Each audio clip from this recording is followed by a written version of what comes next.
Hello everyone, welcome to study SM education. इस video में हम class 6 CBSE NCERT English book honeysuckle की poem where do all the teachers go by Peter Hixson को discuss करेंगे और इसके साथ साथ हम इस पोएम की समरी को भी डिस्कस करेंगे। तो चलिए इस वीडियो को शुरू करते हैं।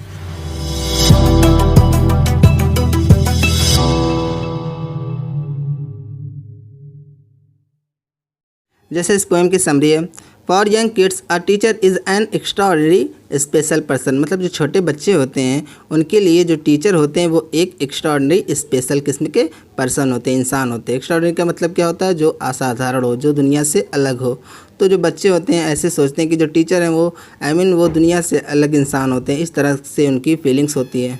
उसके बाद it is difficult for a small child to accept that a teacher is also any common man और वुमेन लिविंग अराउंड हिम। मतलब जो छोटे बच्चे होते हैं उनके लिए ये एक्सेप्ट करना काफ़ी डिफ़िकल्ट होता है कि जो टीचर्स होते हैं वो भी उन्हीं की तरह या फिर हमारी ही तरह कॉमन मैन होते हैं। जैसे वो लोग होते हैं वैसे हम भी होते हैं। जो बच्चे होते हैं ऐसा उनके लिए एक्सेप्ट करना काफ़ी डिफ़िकल्ट होता है।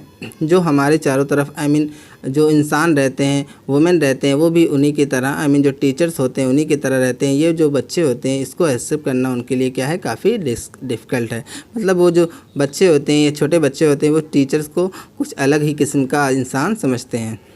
The child wonders and questions if teachers also behave like other people, if they also do all the work or things other people do। मतलब जो चाइल्ड होता है, जो बच्चा होता है यहाँ पे इस पोएम में, वो वंडर्स है। काफ़ी ज़्यादा आश्चर्यचकित है कि और वो अपने आप से सवाल करता है कि जो टीचर्स हैं क्या वो भी उन्हीं की तरह बिहेव करते हैं जैसे हमारे चारों तरफ लोग रहते हैं। क्या भी वो भी उन्हीं तरह बिहेव करते हैं? जो उनका बिहेवियर है, उनका अंदाज़ है, उनका व्यवहार है, क्या वो जो टीचर्स का क्या उन्हीं की तरह, जो लोग रहते हैं उन्हीं की तरह है?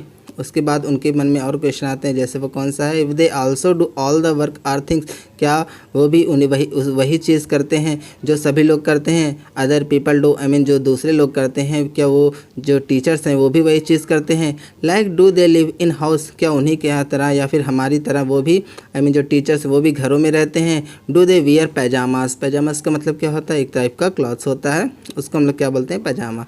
तो जो बच्चे के मन में सवाल आता है कि क्या वो भी हमारी तरह क्लॉथ्स पहनते हैं, जो पैजामा वो पहनते हैं? वॉश सॉक्स और वॉच टीवी, क्या वो लोग जो होते हैं जो टीचर्स होते हैं क्या वो भी सॉक्स को वॉश करते हैं, धुलते हैं, या फिर और हमारी तरह वो भी क्या टीवी देखते हैं? Do they also have parents and children to live with, क्या उनके पास भी पेरेंट्स होते हैं? उनके भी पेरेंट्स होते हैं, माता पिता होते हैं, फादर एंड मदर होती हैं, या फिर उनके साथ भी बच्चे रहते हैं, उनके भी बच्चे होते हैं? All this questions bother a child's mind and out of curiosity. और ये सभी क्वेश्चन जो हैं एक बच्चे को क्या करते हैं? बहुत बोदर करते हैं। बोदर का मतलब क्या होता है? परेशान करना।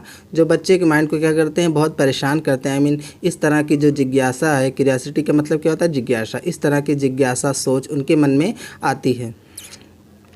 One day the child decided to follow his teachers to keep a check and to write a poem about them so that the teachers read that poem to their students। मतलब एक दिन क्या किया, एक बच्चा था जो ये सब जानने के लिए जो उसके मन में फीलिंग्स आ रही थी उसी को जानने के लिए एक टीचर्स को उसने क्या किया? फॉलो किया यह सब देखने के लिए।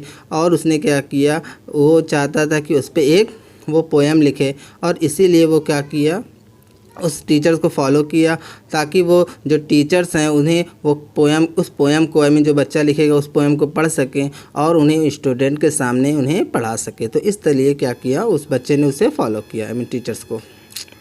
उसके बाद it shows the cuteness, purity, curiosity and dilemma a young mind has for his teacher. मतलब ये जो चीज़ें हैं उनका जो सोचने का अंदाज़ ये दिखाता है। बच्चों की जो क्यूटनेस होती है, उसकी प्योरिटी होती है, जो उसका भोलापन होता है, सादगी होती है, और उनकी मासूमियत होती है, क्यूरियोसिटी उनकी जिज्ञासा होती है, और उनके मन में जो डिलेमा का मतलब क्या होता है? जो दुविधा होती है, वो यंग माइंड में जो छोटे बच्चे हैं उनके मन में कौन कौन सी चीज़ें परेशान करती हैं, वो चीज़ें को ये दिखाती है। फॉर हिज टीचर उनके जो टीचर्स उनके लिए उनके क्या ख्याल है इसको बताता है। It also shows their expectation from teachers. ये जो ये जो चीज़ें हैं वो एक जो बच्चे के लिए उनके टीचर से जो एक्सपेक्टेशन है, उनकी जो उनकी अभिलाषा है, उसको भी ये चीज़ दिखाती है। Students, this is the summary of the poem. तो चलिए अब इस पोएम की लाइन्स को देखते हैं। Where do all the teachers go when it's 4 o'clock?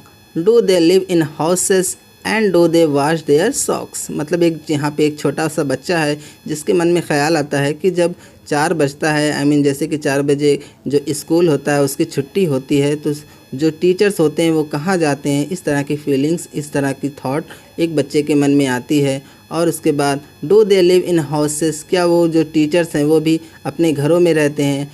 And do they wash their socks, क्या वो भी हमारी तरह हैं या फिर जो लोग रहते हैं उनकी ही तरह सॉक्स को वॉश करते हैं, सॉक्स धुलते हैं। डू दे वियर पैजामाज, क्या वो जो टीचर्स हैं वो भी पैजामाज पहनते हैं। एक टाइप का क्लॉथ्स होता है, उसको हम लोग क्या बोलते हैं, पैजामा बोलते हैं। तो जो टीचर्स हैं क्या वो भी पैजामा पहनते हैं। And do they watch TV, क्या वो भी जो टीचर्स हैं वो भी टीवी देखते हैं। And do they pick their noses, क्या वो भी अपनी नोजेस को, अपनी नाक को पकड़ते हैं। The same as you and me, जिस तरह मैं और तुम इसे पकड़ते हो। इस तरह से जो टीचर्स है क्या वो भी अपनी नाक को पकड़ते हैं। Do they live with other people, have they mums and dads, क्या वो भी दूसरे लोगों के साथ रहते हैं। क्या जो टीचर्स उनके भी mums and dads, mums and dads का मतलब क्या है, मम्स मीन्स मदर और डैड्स मीन्स फादर। तो क्या वो भी उनके भी माता पिता होते हैं, क्या उनके भी मदर एंड फादर होते हैं। क्या वो भी अपने माता पिता और उन बच्चों के साथ, उन लोगों के साथ रहते हैं। And were they ever children and were they ever bad, क्या वो भी कभी चिल्ड्रेन थे, क्या वो भी कभी हमारी ही तरह बुरे थे। Did they ever never spelled right, क्या उन्होंने कभी भी कभी भी गलत नहीं लिखा है। Did they ever make mistake, क्या उन्होंने कभी भी गलती नहीं की है। तो इस तरह से उनके मन में ख्याल आता है क्या उन्होंने कभी गलती नहीं की है, क्या फिर उन्होंने कभी कुछ गलत नहीं लिखा है, क्या वो भी हमारी तरह गलती करते हैं। इस तरह से जो बच्चा है उसके मन में थॉट्स आता है टीचर्स के बारे में। Were they punished in the corner if they pinch the chocolate flakes, क्या वे भी कभी कॉर्नर में बैठकर जो चॉकलेट्स है उसके टुकड़े टुकड़े करके खाते हुए, उसको पिंच करते हुए, पिंच का मतलब क्या होता है, चुराना, छिपाना, छिपाते हुए पकड़े जाने पर क्या वे भी कभी पनिश हुए हैं, क्या उन्हें भी कभी सज़ा मिली है। Did they ever lose their hymn books, क्या वे, हाइम का मतलब क्या होता है, जो पोएम्स की बुक्स होती हैं उसको क्या बोलते हैं, हाइम बुक बोलते हैं, जिसमें पोएम लिखी होती है। तो क्या उन्होंने कभी अपनी जो हाइम बुक है, जो पोएम की बुक है, उसको लॉस किया, खोया है। क्या उनकी भी जो पोएम की बुक है वो कभी खोती होगी। Did they ever leave their greens, क्या वे भी कभी जो ग्रीन्स होते हैं, ग्रीन्स का मतलब क्या होता है, जो सब्जियां होती हैं, जो हरी सब्जियां होती हैं, उसको यहाँ पे क्या यूज़ किया गया है, जो ग्रीन वेजिटेबल्स होती हैं उसके लिए यहाँ पे ग्रीन्स यूज़ किया गया है। तो क्या वे भी कभी जो ग्रीन्स होती हैं, जो सब्जियां होती हैं, उसको छोड़ देते होंगे। Did they scribble on the desk tops, क्या वो भी जो डेस्क की टॉप होती है उसको स्क्रिबल करते हुए, जैसे उसमें गाढ़ा करके, गड्ढा करके लिखना, जैसे जो छोटे बच्चे होते हैं क्या करते हैं, जहाँ पे जो बैठते हैं तो वहाँ पे वो किसी चीज़ से वो अपना नाम लिख देते हैं, या फिर पेन से, या फिर किसी भी चीज़ से, नुकीली चीज़ से उसको स्क्रिप्ट करके उस पर उसको गाढ़ा करके, गड्ढा करके उस पर अपना नाम लिख देते हैं। तो क्या वो भी कभी जो टीचर्स हैं उन्होंने भी कभी ऐसा किया होगा। उसके बाद Did they wear old dirty jeans? I will follow one back home today. I will find out what they do. Then I will put it in a poem that they can read to you. मतलब यहाँ पे जो बच्चा है वो कहता है क्या वो भी हमारी तरह या फिर लोगों की तरह जो टीचर्स होते हैं वो भी जो पुरानी सी डर्टी गंदी सी जीन्स पहनते थे। I will follow one back home today, आज मैंने क्या किया, मैं करूँगा जो एक जो टीचर है उसको फॉलो किया। I will find out what they do, और मैंने वो जाना जो वो करते हैं। Then I will put it in a poem, इसलिए मैं इसे क्या करूँगा, एक पोएम में उसकी एक पोएम बनाऊँगा, उसकी एक पोएम लिखूँगा। That they can read to you, जो वे लोग तुम्हारे लिए पढ़ सकते हैं। एक जो बच्चा है वो कह रहा है कि ताकि जो टीचर्स हैं वो आपके लिए वो चीज़ें पढ़ सकें जो वो करते हैं।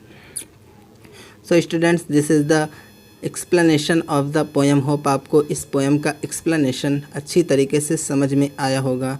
फिर भी आपको कोई डाउट है, कोई प्रॉब्लम है तो आप मुझे कमेंट सेक्शन में ही पूछ सकते हैं। If you like this video please like, subscribe, comment and share with your friend. Thank you for watching this video. Thank you.